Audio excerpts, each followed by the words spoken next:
우리나라 얘기를 해주셨으니까 우리나라 얘기로 와보겠습니다. 네. 그러면 우리나라 뭐 핀란드 같은 경우에는 뭐 전기값이 그렇게 싸다니까 부럽기도 한데요. 네. 뭐 우리나라 전기값 얘기를 하기 전에 일단 네. 우리나라는 지금 에너지를 만드는 비율이 어떻게 되나요? 뭐 음. LNG, 원자력. 그러니까 원전이 한 30, 석탄 30, LNG 30, 재생에너지가 한 7, 8.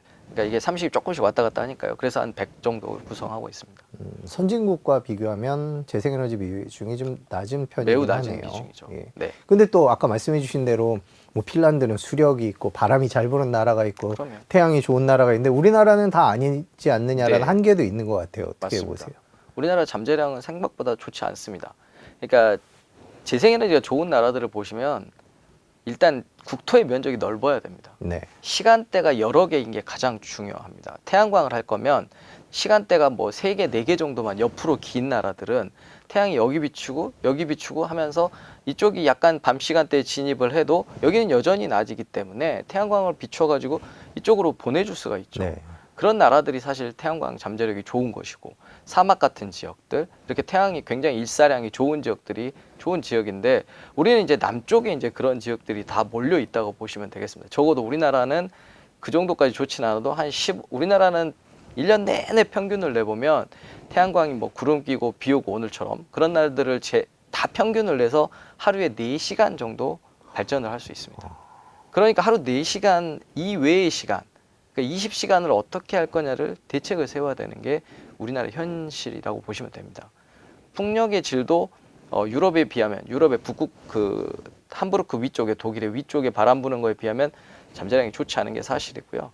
그래서 이런 재생에너지원이 전체 시스템을 만족시킬 수 없습니다. 그러니까 예비 자원들이 항상 대기를 하고 있어야 되는 투자를 또 해야 되고요. 그다음에 이게 남쪽이나 바닷가에 많이 깔려 있어서 기본적으로 우리나라 재생에너지 공급 지역은 다 남쪽입니다. 근데 수요지는 다 북쪽에 있거든요. 수도권 2천만 이상이 살고 있고 산업단지도 다 대부분 이 태안 위쪽으로 다 있어서 송배전망을 연결해야 됩니다. 남쪽에서부터 그러니까 다 연결하려면 전남, 전북, 뭐 충남, 충북을 다 거쳐서 올라와야 되거든요. 그러면 이게 모든 지역마다 갈등 요인이 됩니다. 그러니까 이 갈등 요인을 다 풀려면 결국 금전적으로 보상을 해드리고 송배전망을 지어야 되는데 우리나라 한전은 그렇게 할 수가 없습니다. 전기요금을 지금 제대로 못 받고 있고 그 다음에 마음대로 이 수용성을 챙길 만큼 공기업의 형태로 있다 보니 이 수용가에게 돈을 줘서 설득시키는 과정을 할 수가 없는 거죠. 마음대로. 재무적인 제한이 다 걸려 있기 때문에. 그러다 보니 송배전망을 깔 수가 없습니다. 그러니까 남쪽에는 이미 전남 같은 경우에는 전력 자금률이 184%입니다. 2배 가까이 전력이 남아도는 거죠. 쓰고도. 경남 마찬가지입니다. 이쪽 경북 쪽에 원전이 많은 있는 지역도 자기 소비만 쓰는 게 아니라 서울로 보내주는 소비가 이미 반이 넘습니다. 그러니까 송배전망 건설이 안 되면 재생에너지가 들어오던 원전을 신규로 짓던 수도권까지 올라올 방법이 없어서 그 발전소는 녹아야 된다는 뜻이 됩니다. 그러니까 빨리 송배전망을 적기에 건설을 해야 됩니다. 저희가. 그게 가장 중요한데 물리적 시간과 자본이 투여돼야 되는 거죠. 그 제주도 얘기가 있던데 제주도 같은 경우에는 어떤 날은 전기가 너무 많이 생산돼서 네. 이렇게 생산한 전기를 끊어버린다 뭐 이런 얘기도 맞습니다. 있던데요. 그래서 막 항의도 하고 이러던데 네, 네, 네. 그거는 제주도도 역시 남해안과 마찬가지로 그런 그렇죠. 상황인 건가요? 네. 제주도는 사실 지금 우리나라 입장에서 보면 풍력과 태양광을 가장 많이 깔았습니다. 적어도 20%가 넘습니다. 발전시설이 20%가 넘다 보면 어느 발전이 굉장히 잘 되는 시간대에서는 5, 60%까지 이제 발전을 할 수가 있습니다. 그러면 그 수요가 딱 충족이 그때 안 되면 전기는 끊어지는 거거든요.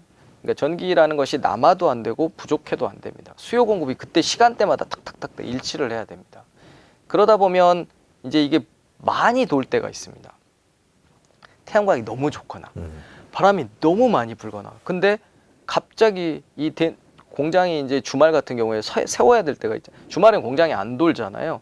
그러면 이 전기는 갈 데가 없는 겁니다.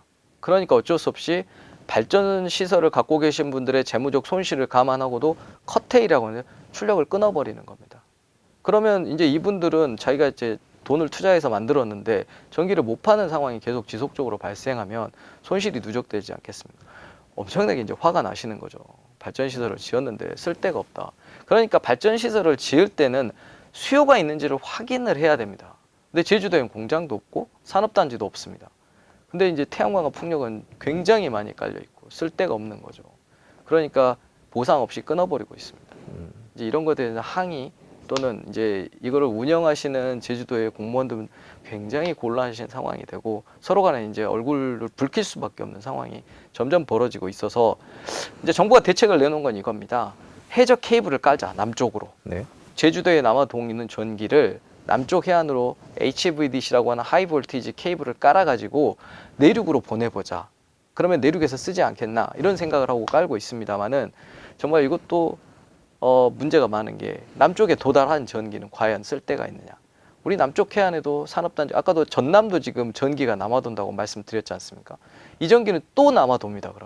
그럼 또 어딘가로 보내야 됩니다. 또 서울로 와야 되겠네요. 또 서울로 와야 됩니다. 네. 결국은. 그러니까 이게 결국 전기라는 것이 수요 공급을 시간대마다 일치를 시켜야 되고 그거를 일치시키기 위해서는 송배전망이 깔려 있어서 어딘가로는 전달이 가능해져야 되기 때문에 비용이 점차 늘어나게 됩니다. 그 매번 전기 가격 오를 때마다 논란이 있어서 참 되게 답답한데 또 지금 해주시는 얘기는 전기가 남는다는 얘기잖아요. 네. 그러니까 결국 전기가 남는 지역이 있고 우리는 전기값 오르는 거가 너무 불만이 많고 자 그러면 이거를 해결할 수 있는 방안을 정부도 찾고 있을 것 같은데요. 네. 뭐 망을 까는 그게 유일한 건가요? 망을 까는 게 가장 근본적인 방법인 건 맞습니다. 근데 이 망을 까는 게 이제는 손쉽게 깔 수가 없는 상황인 거죠. 우리나라의 국토를 이제 이 재생에너지 남쪽에 있는 것과 동쪽에 남아도는 석탄과 원자력을 수도권까지 끌어올려면 정말 산 넘고 물 건너서 모든 민가, 특히 이제 수도권으로 오면 올수록 주거지를 전부 송배전망을 깔아야 되는 상황이라서 이게 돈의 문제도 있지만 물리적으로도 불가능한 상황이 되고 있습니다. 네.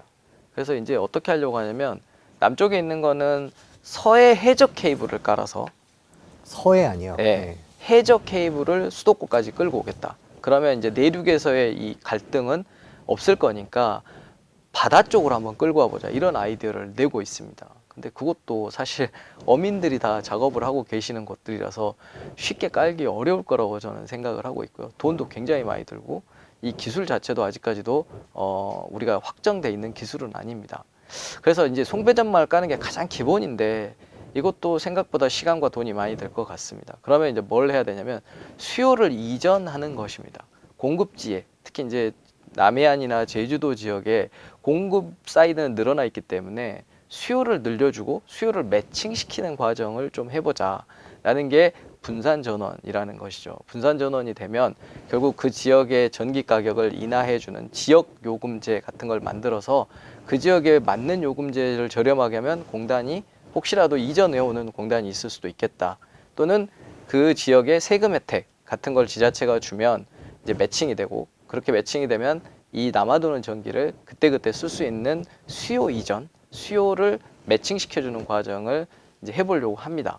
근데 이것도 사실 산업단지가 이전한다거나 기업이 공장을 이전하는 과정은 쉽지가 않거든요. 인력과 또 다른 문제인 물이라던가 폐기물이라던가 이런 문제를 다 해결하면서 가야 되기 때문에 이것도 사실은 쉽지는 않은 과정입니다. 더 많은 뉴스를 보시려면 화면 오른쪽에 있는 구독 버튼을 눌러주시면 됩니다. 그리고 제보할 게 있으면 꼭 저희한테 보내주십시오. 저희가 열심히 취재하도록 하겠습니다. 항상 SBS 뉴스를 시청해 주셔서 대단히 고맙습니다.